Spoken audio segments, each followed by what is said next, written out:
Assalamualaikum warahmatullahi wabarakatuh. Halo kawan-kawan. Oke, kali ini kita akan bahas lagi nih menuju Pilpres 2024. Sebab ada yang menarik kawan-kawan. Ya, jadi di pelbagai komentar-komentar yang saya lihat itu banyak berseberangan di acara Desak Pak Anies itu. Baik di YouTube, di Facebook, di TikTok, Instagram, media sosial manapun, Twitter pun demikian.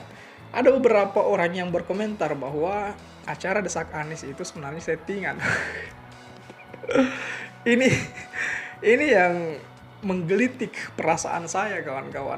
Kok masih ada yang mengatakan bahwa acara Desak Anies itu settingan?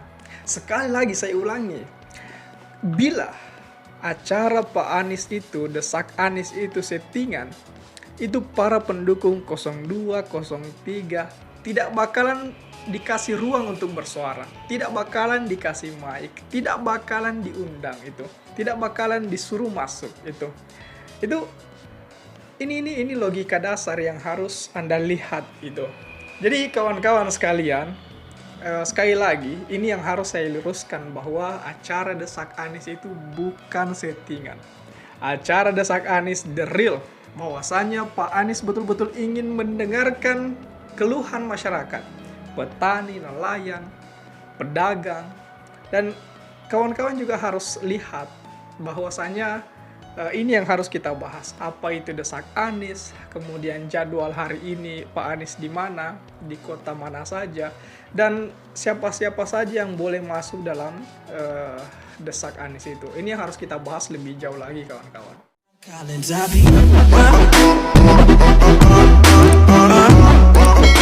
Ya, kali ini kawan-kawan sudah lihat di samping saya ini ada apa itu Desak Anies, jadwal, dan diadakan di kota mana saja.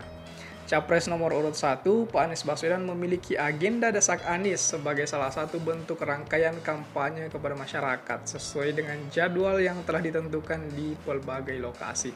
Lantas apa sebenarnya Desak Anies itu? Desak Anies merupakan salah satu program kampanye Pak Anies dalam memaparkan visi, misi, dan program kerja yang digagasnya sebagai Capres dalam Pilpres 2024. Desak Anies dikemas dengan suasana santai dengan tujuan menyerap aspirasi pemilih. Agenda ini dilakukan dengan sistem jemput bola. Pak Anies dan tim pada jadwal yang telah ditentukan mengunjungi lokasi atau daerah yang akan menjadi sasaran kampanye. Melalui program ini, Pak Anies memberikan kesempatan kepada masyarakat untuk bertanya secara langsung atau tatap muka mengenai kondisi terkini kepada Pak Anies itu. Kemudian, Pak Anies akan mencoba menjawab pertanyaan dan persoalan yang diajukan kepadanya. Acara Desak Anies diselenggarakan selama masa kampanye yang telah ditetapkan oleh KPU, yaitu mulai 28 November hingga 10 Februari kelak. Jadi 2024 kelak.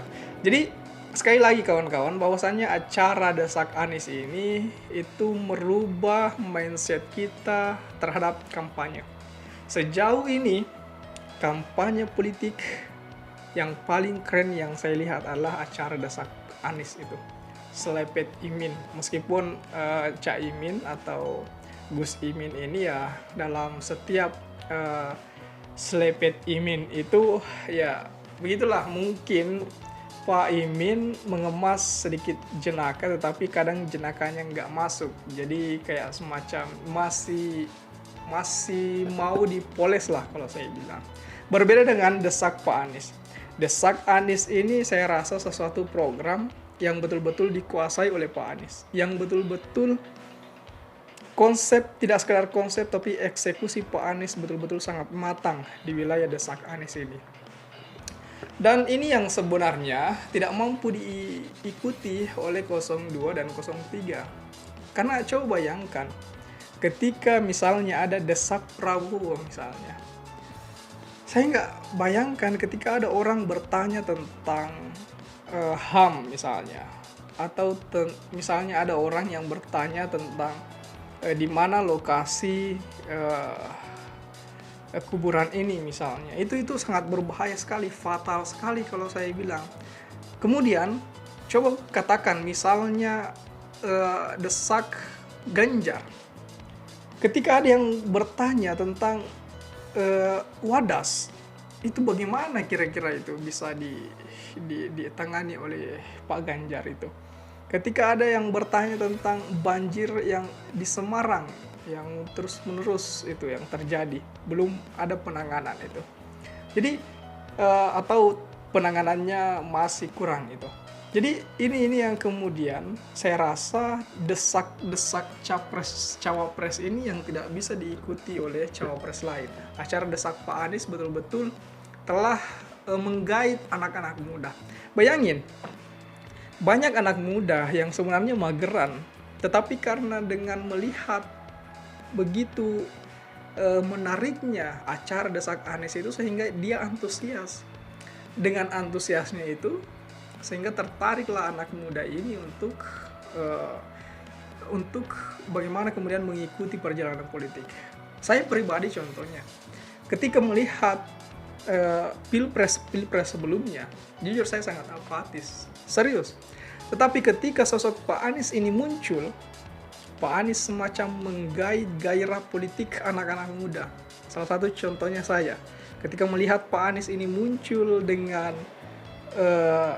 awalnya retorikanya yang begitu indah saya dengar, tetapi ketika melihat rekam jejaknya yang juga lebih indah dari kata-katanya, saya rasa saya sangat tertarik dan ingin selalu untuk mengikuti ranah-ranah politik, perkembangan politik, dan cerita-cerita yang terjadi dalam kehidupan berpolitik tanah air.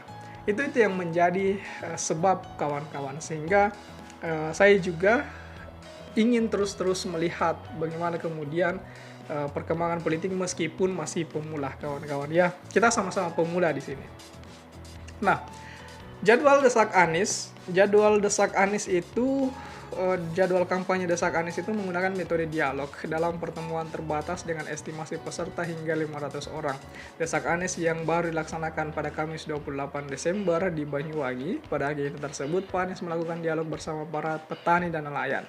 Sementara itu, jadwal desak Anies pada pekan ini akan digelar di sejumlah lokasi. Kemudian kemarin 29 Desember itu Pak Anies berada di Desa Tanggul, Kecamatan Manyar. Itu pertemuan dengan petambak kemarin. Kemudian hari ini tanggal 30 ini yang lebih penting, tanggal 30 Desember Pak Anies ada di Sumnerejo, Madiun, panen raya dan dialog dengan petani.